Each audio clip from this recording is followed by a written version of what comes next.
Kay may mudto na usab kaya natong tanan Luzon, Visayas, Mindanao. Mayong mudto Philippines, may mudto world, may mudto universe. Ano na punta mga igala, nila nga itong tulumanon sa kahanginan, CONA, Catechesis on Air.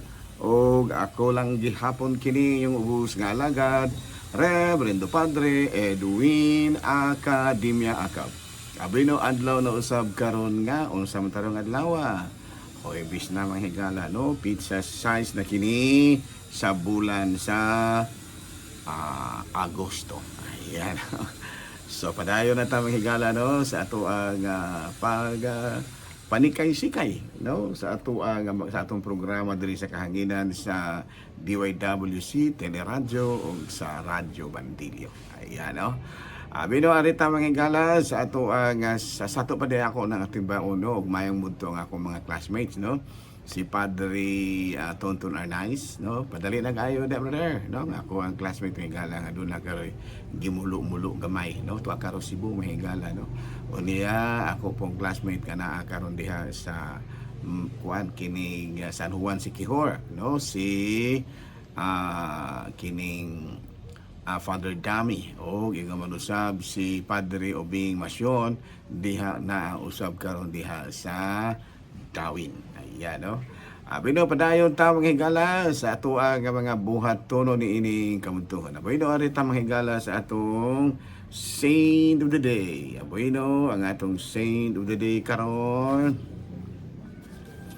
Ang atong Saint of the Day karon mausi San Agapito. Ayan o, San Agapito. Kini si San Agapito mga higala, usa kini siya ka diakono nga kanunay nga gikuyog ni Pope Sixtus II. No? O niya, nangahimo in taon kini silang martir. No? Tungod sa panahon ni Emperador Valeriano. No? Pope Sixto, another martyr slain in front of so many people. Luwi kayo mga higala, no? Si Santo Pope Sixtus II gipang dakop in town kini sila ug gipang patay no sa no kini si San Agapito usa kini siya ka diakono nga inugkuyog ikuluyog kini siya ni Pope Sixtus II. Nalaro padayon ta mga galal sa atuang nga mga buhaton ni ining kamudtuhon ug ari na ta mga higala sa atuang CBCP News, Balitang Simbahan ining kamudtuhon. Bino CBCP News mahigala Catholic educators say Paxelica project must earn public trust.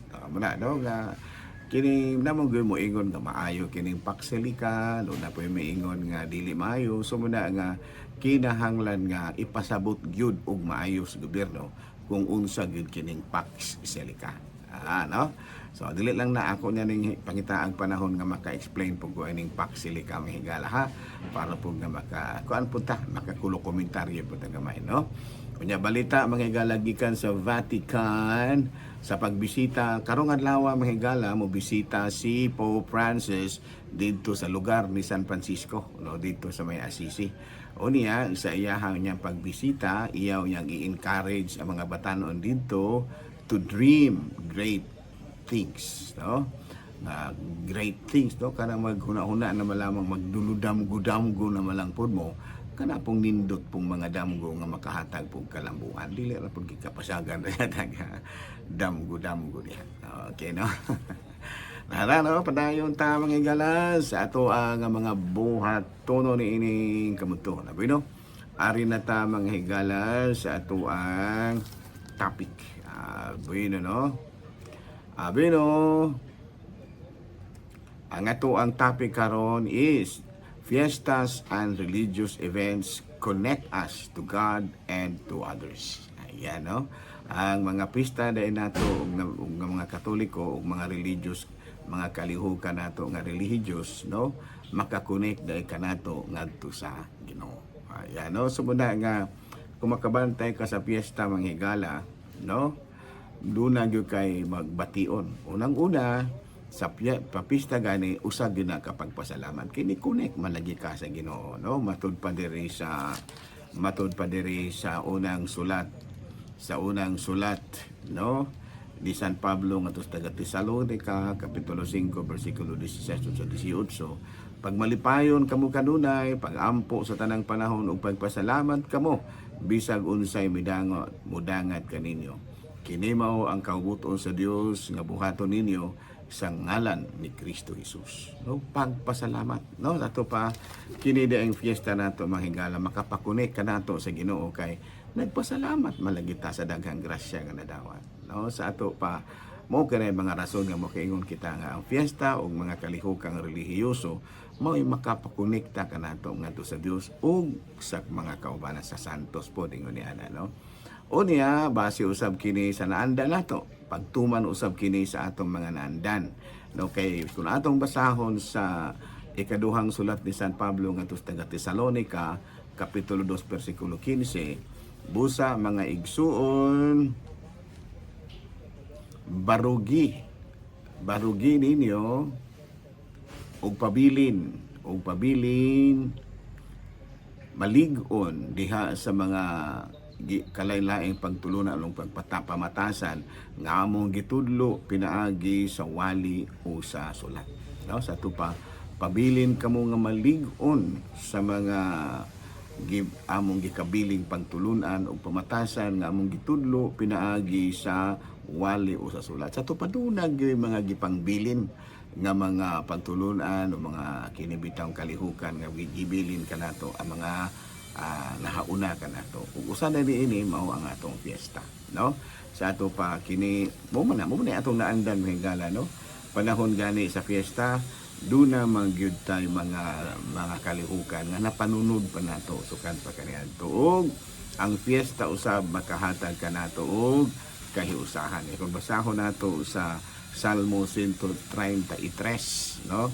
133 pag kapitulo bersikulo 1, pagkaayo o pagkaanindot kung magiusa pagpuyo ang katawhan ingon ng mga igsoon. Sa pa sa fiesta di ay ang fiesta makakonek kanato ngadto sa Dios ug sa uban ang mga santo o santa tungod kay diha sa fiesta ana amanggod ang pagpasalamat.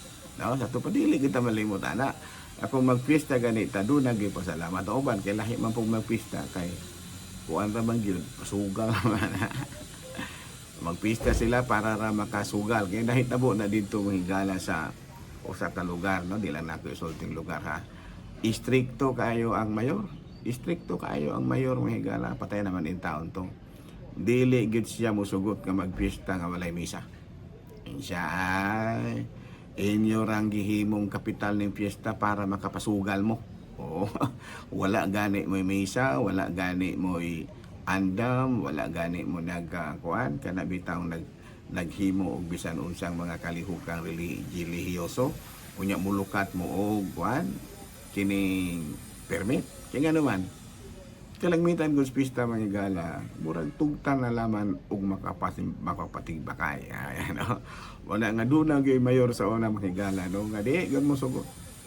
Mangutana pag yun diri sa simbahan unsa man ni padre, unsa man ning pista, unsa man ning mga pistaha nga gikuan kana bitaw gilukatan og permit. Unsa man ni tinuod ba gining pista o puro pista ra ni kay murag sugal ra man ning uban. So muduol na po nako didto tong mga kapitan, mga kuan nga magpapista kay papirmahan pa pud nako og kanang gitawag nato og approval nga mayngon nga naagi misa muna nga kalagmitan gud sa mga pista naagi misa unya do nagi mga kalihukan sa panagiusap usa na niini mao kini patlak, no? Kay do na may uban nga mga pista nga wala ra mag-andam sa mga balay-balay pero do nagi patlak, no? Muna nga inom talang pulo nga napugos in taon ning mga kapitan nga kanang mohimo na lamang jog muhimo na lamang gyud og kuning gitawag nato og kapilya, no, kay para ra gyud makapabulang. Pero pag abot nimo Senyor Bohol, down gihapon kay naman dili man pod mosugot si Senyor Bohol nga og magpista magpabulang og dili pod og magpabulang di man pod mensahan sa akong igsoon. So nga makalingaw usahan ni fiesta mga higala. Pero alang kanatong mga Katoliko kana bang kinasing-kasing yung nagsaulog sa fiesta. Ang fiesta usa ka paagi nga diin makakonek kita or mahiusa kita sa Dios, nga mauinak usa sa mga paagi nga makapahiusa kanato sa Dios. Wala siya. Now, dili katong pista-pista nga hindi doon na po uban nga magpista magigala nga dili patron mo gipistahan. Doon sa man, ang pista pod ang ilaha pong apo mo gipistahan. Mag-usop-usop man ang pista. Usahay karong tuiga November 5, usahay na pod September 9, kaya ano man, i-timing man sa birthday sa iyang apo, iyahang birthday, ingon na, di na sa nama, dili na po na siya, wala na po na gitawag na to tradisyon nga kabahin sa Panginoon. Ayan, no? So, muna nga, balantayan kayo ng fiesta mga higala, nga itong sigurohon yun, nga fiestas and religious events can connect us to God and to others. No, muna ano nga dil magsaulo ganitang fiesta ayaw po din tao ninyo og gitawag na to imanipula nga para ra gyud makapabaili aw kanang baili okay ra na kana gyung magpasugal kay nasakpan man guna sa una itong usa ka dili na ko isulting pangalan sa syudad to syudad no nga dili gyud mo sugot si mutong mayora to nga ay ko dili ni magserbi ning inyo ha naglukat-lukat ra mong permit kay fiesta para ra gyud mong makapasugal. Ayan, okay. Dili man lagi dakpon kay nagpista man lagi. Pero pista di ay nga walay patron. Pista di ay nga walay hikay. Pista nga walay misa. Di ay gyud musugoto siya. Namunta na biliban po na ako itong mayora. Nasa na, no? Kining fiesta and religious events, di kita malimot, ana, can connect us to God and to others. Muna nga kinahanglan nga aduna gyud pagpasalamat, aduna gyud mga tradisyon nga atong gisunod nga gitudlo kanato sukad pa kaniadto ug duna gyud panagiusa no nga ang mga silingan nagkahiusa og pagpasalamat sa Dios tungod sa mga kaayuhan nga dawat muna sa pista kay kung fiesta nga walay patron fiesta nga wala ra gyud tanan igo ra gyud magpasugal na ay daghanan na no nga mga kapitanes nga medyo po layo-layo pong jutay sa simbahan, manglukat o permit kay para makapasugal, para makapabaili, para makakukuan og mga pundok. Ayaw no? Ayaw ninyo og panamas-tamasi. Ayan. Ayaw ninyo og panamas-tamasi ang balaanong kalihukan sa fiesta nga maoy makapukunik kanato ngadto sa Dios. Okay?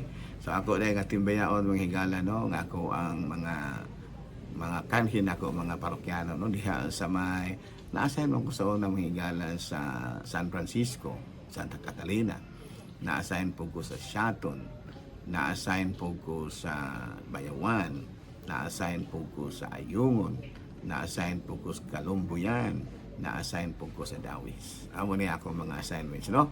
So mayong bunto kaninyo ha o nakinaot ko nga bisa na lamang sa atong programa.